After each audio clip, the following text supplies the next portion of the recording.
Bonjour et bienvenue dans C'était pas mieux avant. Bon, vous le constatez, en ce moment, c'est la barbe à merde, hein. La 5ème République se casse la gueule, c'est la crise politique, Macron explosion, tout ça. Et ben on va en profiter pour revenir à l'époque où on y croyait encore, pour parler d'un des politiciens les plus influents de cette République, le bon vieux Jacques Chirac. Depuis quelques années, des instituts de sondage variés font des enquêtes pour connaître l'avis des gens sur les anciens présidents de la 5ème République, et savoir lequel ils préfèrent. Le dernier en date, en avril 2025, vient de l'IFOP, au sein d'une enquête plus large qui portait sur le rapport qu'entretiennent les Français à Georges Pompidou. Oui, apparemment, c'est important de se poser la question du rapport des Français à Georges Pompidou. Me posez pas la question, j'en sais rien. Bref, toujours est-il que pour cette étude, ils ont aussi demandé aux sondés quel était, selon eux, le meilleur président de l'histoire de la 5ème République. Et bah, tout en haut du tableau, on trouve Jacques Chirac. Alors en vrai, il est à égalité avec De Gaulle, voire un tout petit peu derrière, mais on parle de Gaulle, lui il a créé la République. Et il y a un tel culte de la personnalité autour du général que quasiment l'intégralité de la classe politique actuelle se réclame de sa pensée dans un domaine ou un autre. Donc que Chirac arrive à faire jeu égal avec De Gaulle, c'est surprenant quand même. Alors bien sûr, ça reste qu'un seul sondage, avec tout ce que ça comporte de biais, mais malgré tout, ça reste un bon angle d'attaque. Comment ça se fait que Chirac continue de bénéficier d'une image aussi positive dans l'opinion, alors qu'on sait tout ce qu'il a fait, et que son héritage politique paraît quasi inexistant? Bah ouais, le chiracisme s'est complètement désintégré après Chirac. Ses héritiers ont presque tous disparu, et son parti politique est aujourd'hui dirigé par l'ancien lieutenant de Philippe de Villiers, le mec du Puy du Fou, la honte quoi. Alors, comment est-ce que la droite a fait pour tuer l'héritage d'une des plus grandes figures de sa famille politique, et est-ce qu'il a vraiment disparu, cet héritage? Eh ben c'est ce qu'on va voir.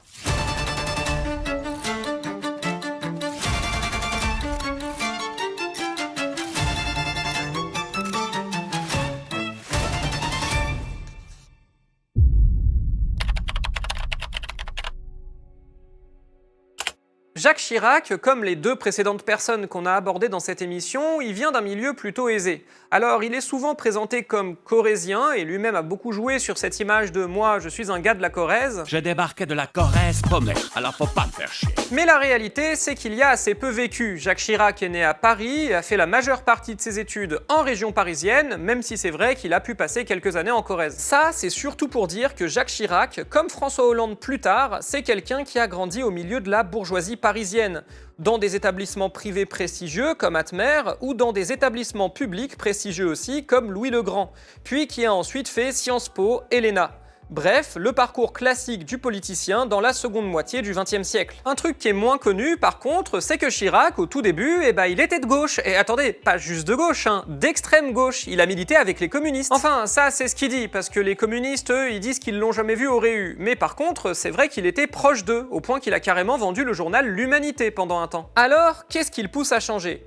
Eh ben là, c'est difficile de savoir. Lui, en tout cas, il affirme être devenu gaulliste en 1958, comme beaucoup de monde, lors du retour du général de Gaulle et du début de la 5ème République. C'est aussi assez plausible qu'il ait été influencé par son entourage, notamment après avoir épousé Bernadette Chaudron de Courcelles et s'être rapproché ainsi de la haute bourgeoisie française. Sorti de l'ENA, il débute sa carrière politique en entrant au gouvernement du Premier ministre, puis président, Georges Pompidou, dont il gravit les échelons. D'abord simple chargé de mission, puis secrétaire d'État, puis ministre, et carrément ministre régalien, à l'intérieur, au début des années 70. On retient notamment de cette période qu'il a créé l'ANPE, l'ancêtre de France Travail. Voilà, comme ça, lors de votre prochaine actualisation, vous penserez à lui. Merci d'avoir collaboré avec France Travail. Votre allocation arrivera prochainement. À bientôt. Mais c'est aussi l'un des artisans des accords de Grenelle, négociés entre le gouvernement et les partenaires sociaux pendant mai 68 pour empêcher une révolution. Et là, on arrive en 1974, lors de la campagne présidentielle qui fait suite à la mort de Georges Pompidou. Chirac fait partie des comploteurs qui torpillent la candidature du candidat gaulliste Jacques Chaban-Delmas pour favoriser l'élection de Valéry Giscard d'Estaing à la présidence de la République. Cette guerre au sein de la famille gaulliste, c'est aussi l'arrivée d'une nouvelle génération à la tête de ce parti politique. Le général de Gaulle est mort, Pompidou aussi, les résistants commencent à se faire vieux, et ce sont de jeunes politiciens comme Jacques Chirac qui commencent à prendre le contrôle du parti. D'ailleurs, malgré son refus de soutenir le candidat gaulliste, Chirac réussit à prendre la tête du parti gaulliste juste après la victoire de Giscard. Le nouveau président de la République remercie Chirac de son soutien décisif en le nommant Premier ministre. Et en vrai, le souvenir que Chirac a laissé à l'époque à Matignon, c'est surtout celui de plusieurs mesures très progressistes. L'abaissement de la majorité à 18 ans, c'est sous Chirac. La légalisation de l'avortement portée par Simone Veil, c'est aussi sous Chirac. Et ces réformes-là, il les a soutenues et il a dû les faire en allant contre une bonne partie de ses propres troupes. D'ailleurs, la légalisation de l'avortement, elle se fait avec les voix des giscardiens et de la gauche contre les gaullistes, qui, pour la majorité d'entre eux, n'en voulaient pas. Le passage de Chirac à Matignon, c'est paradoxalement la période la moins à droite du mandat Giscard d'Estaing, alors que les gaullistes étaient perçus comme étant plus à droite que Giscard. Ça peut paraître étonnant d'avoir vu Chirac gouverner dans ce qu'on appelle aujourd'hui du centre-gauche, mais en fait, ça s'explique par le contexte politique de l'époque. Déjà, on est seulement 4 ans après mai 68. Les idées progressistes issues de cette tentative de révolution essaiment dans toute la société et sont assez populaires, ce qui fait que la plupart des partis politiques s'en inspirent peu ou prou. L'autre élément, c'est qu'on est juste après le choc pétrolier et la fin des 30 Glorieuses. Le modèle de la social-démocratie commence à être remis en question et il faut trouver des moyens de renouveler le contrat social. C'est ce qui fait que le passage de Chirac à Matignon peut être qualifié de radical socialiste. Alors, dit comme ça sonne vachement extrême gauche, mais l'idéologie radicale socialiste, en fait, à l'époque, c'est du centre-gauche, et aujourd'hui, ça tend même au centre-droit. C'est une idéologie qui met au cœur la République, la laïcité, le régime parlementaire, adjoint d'un certain progressisme, à la fois social et économique, mais sans remise en question du capitalisme ou de l'économie de marché. Les radicaux socialistes, on les a oubliés aujourd'hui, mais c'est à eux qu'on doit en très grande partie les institutions républicaines et laïques actuelles. Et s'ils ont quasiment disparu, c'est justement parce que, ils ont largement gagné. Et leur idéologie est aujourd'hui considérée comme un sens commun partagé par quasi tout le monde. Malgré tout, Chirac et Giscard ne s'entendent pas bien, et Chirac finit par démissionner de Matignon en 1976. Alors, pour doubler Giscard, il refonde le parti gaulliste qui devient le RPR, Rassemblement pour la République, et ancre ce parti, tenez-vous bien, à gauche. Non, c'est pas une blague. Oui, j'exagère. En fait, quand Chirac crée le RPR en 1976, son objectif, c'est d'incarner, comme beaucoup d'autres l'ont fait après lui et avant lui, et comme De Gaulle l'a fait, une troisième voie entre la droite conservatrice et la gauche socialiste et communiste. Il profite à ce moment-là de deux choses. D'un côté, Giscard d'Estaing est en train de virer plus à droite. Et de l'autre, les partis de gauche sont depuis le début des années 70 sur une ligne très radicale, avec l'objectif clairement affiché de faire le socialisme en France. Chirac sent qu'il a un coup à jouer entre les deux pour s'afficher comme quelqu'un qui dépasse les clivages politiques et incarne la possibilité d'un compromis de classe comme De Gaulle l'avait déjà fait.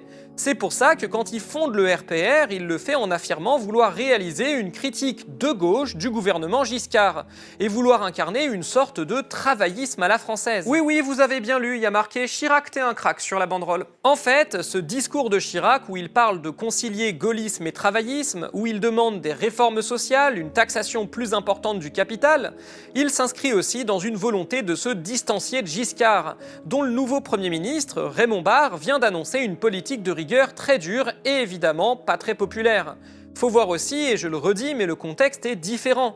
Dans les années 70, le néolibéralisme est encore quelque chose de tout nouveau, qui n'a pas du tout triomphé idéologiquement. À droite comme à gauche, on se revendique encore beaucoup du keynésianisme et de la social-démocratie, un régime politique dans lequel le capitalisme et l'économie sont fortement régulés par une redistribution permanente des richesses, afin de diminuer les écarts de revenus et de pousser à la consommation. Donc même si ce discours était clairement plus à gauche que son parti, et même si ça a pu surprendre à l'époque qu'il reprenne les mots et les propositions d'une partie de la gauche, c'était pas aussi surprenant que ça pourrait en avoir l'air aujourd'hui. Et puis de toute façon, ça reste un discours de la communication politique, parce que quand Chirac va retrouver le pouvoir, il va faire à peu près l'inverse de tout ça.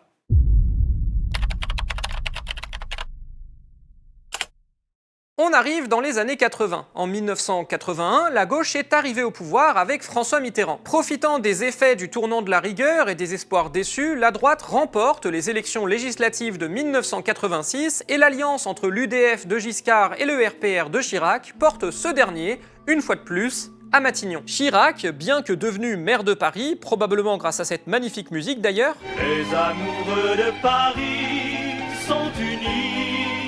tous unis, avec Chirac pour Paris, Chirac pour Paris, tous unis. A été battu au premier tour lors de l'élection présidentielle de 1981, où il était contesté au point que 2 candidatures dissidentes gaullistes, celles de Michel Debré et Marie-France Garot, se sont présentées contre lui. En plus, il se murmure qu'il a manœuvré en coulisses pour faciliter l'élection de Mitterrand. Le pari fait par Jacques Chirac, c'est qu'il pourrait profiter de la défaite de Giscard et de la recomposition de la droite qui la suivra. Et que si Mitterrand se plante, il apparaîtra comme un genre de recours naturel. Faut voir que 1981 a été un traumatisme pour la droite, qui n'avait pas lâché une seule fois le pouvoir de toute la Ve République. Et puis, comme maintenant l'adversaire politique, ce n'est plus la droite de Giscard, mais bien le socialisme de Mitterrand, Chirac repart à droite de manière beaucoup plus marquée. Là encore, la situation a changé. Dans le reste du monde, on est en plein milieu de la révolution conservatrice. Et les leaders du néolibéralisme arrivent au pouvoir dans plusieurs pays développés, comme Reagan aux États-Unis et Thatcher au Royaume-Uni. C'est aussi le moment où, face aux difficultés économiques de la France et à la rigueur budgétaire imposée par les socialistes au pouvoir, le rejet de l'immigration, érigé en principal responsable des problèmes, s'impose dans le débat. D'ailleurs, en 1983, Chirac n'a pas de problème avec l'alliance RPR-Front National qui remporte la ville de Dreux au municipal. Et là, vous commencez à voir un pattern quand même. Depuis le début de cette vidéo, il y a un mot qui est beaucoup revenu, et c'est contexte. Et là, vous avez compris, Chirac n'a pas vraiment d'idéologie. C'est un opportuniste qui adapte son discours et ses propositions aux idéologies dominantes de son époque. S'il faut aller à gauche, il va à gauche. S'il faut aller à droite, il va à droite. Et comme dans la seconde moitié des années 80, la droite, c'est le néolibéralisme et la révolution conservatrice, Chirac embrasse pleinement ses thèses et s'emploie à les appliquer lorsqu'il devient le Premier ministre de François Mitterrand lors de la première cohabitation. Un très grand nombre d'entreprises publiques sont privatisées, comme entre autres la Banque Société Générale et la chaîne de télévision TF1. Le droit du travail recule avec une facilitation des licenciements.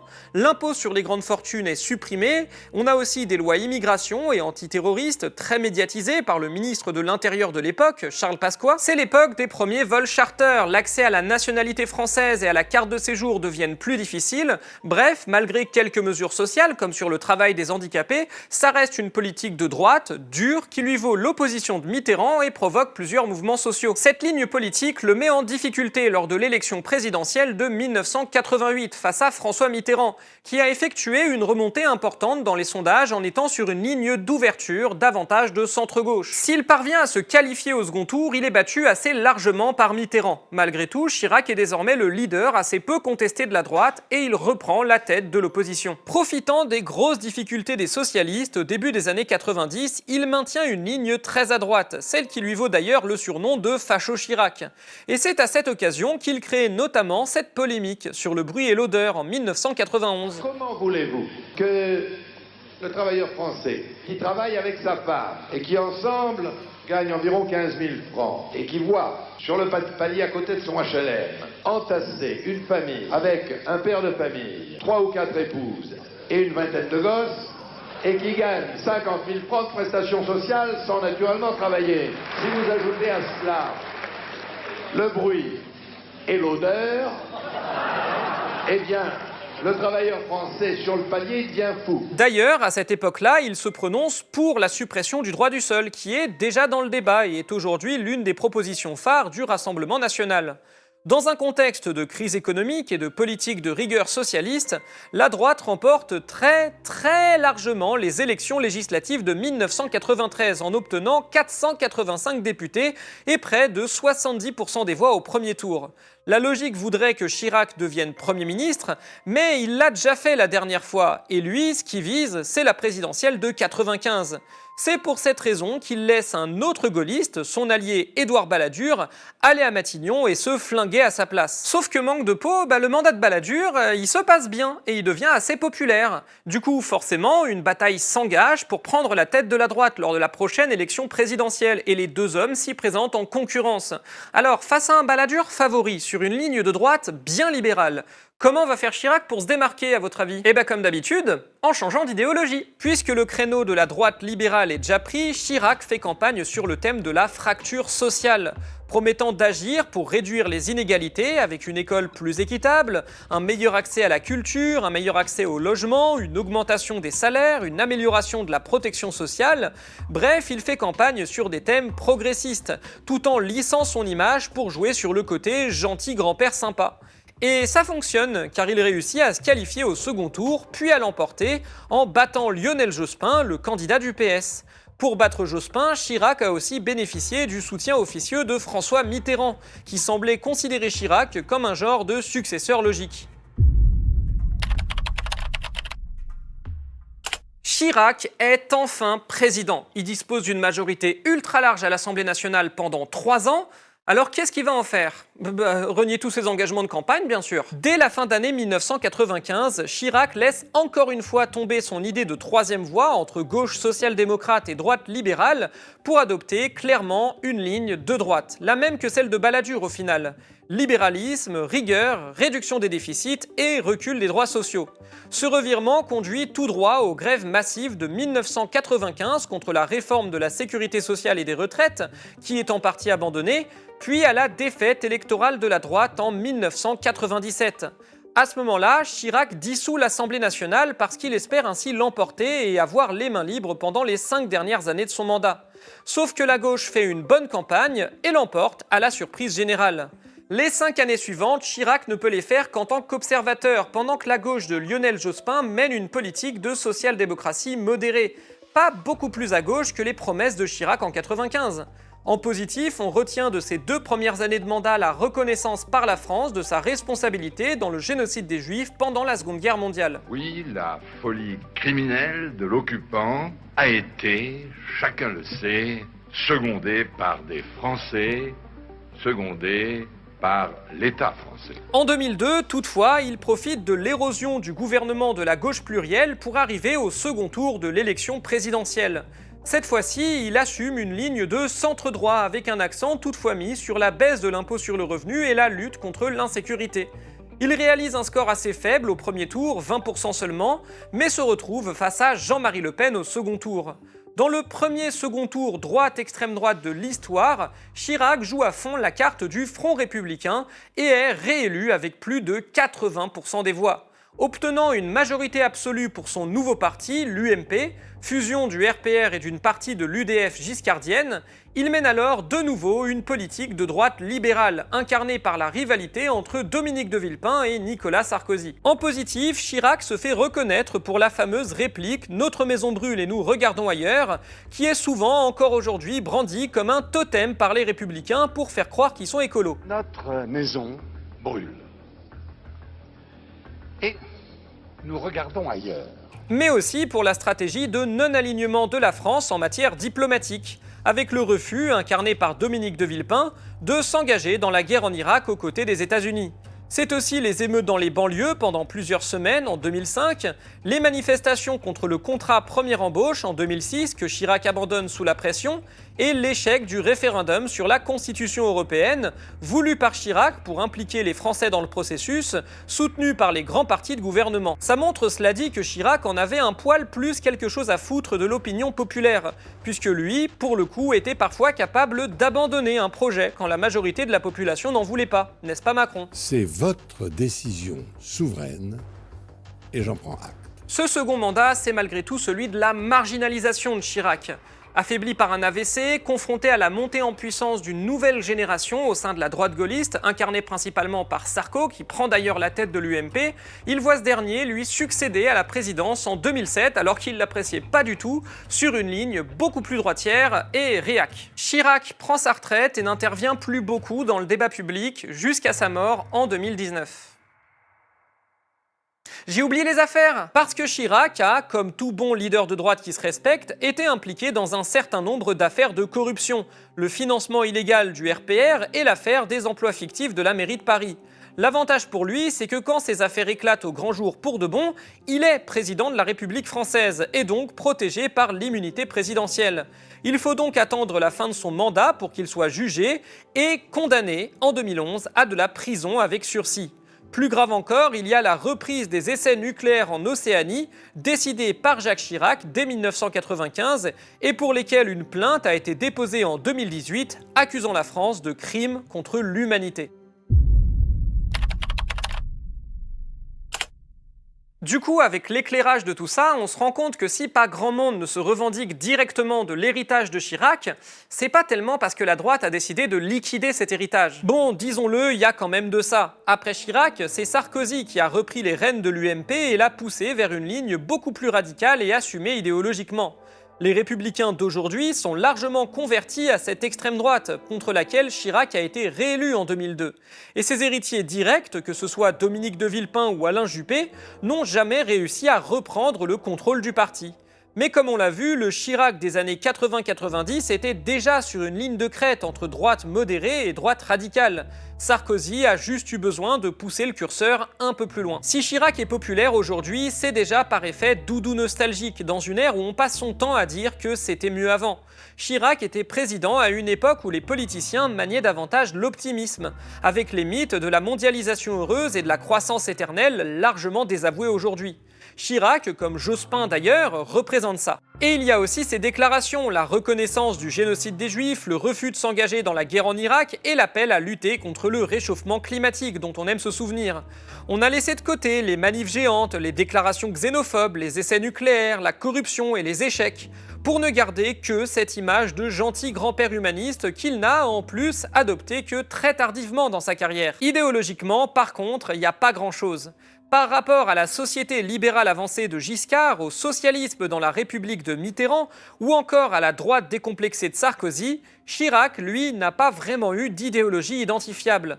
Tout au long de sa carrière politique, il a été connu pour avoir effectué d'énormes grands écarts idéologiques, dans une adaptation permanente à ses adversaires et à l'ère du moment.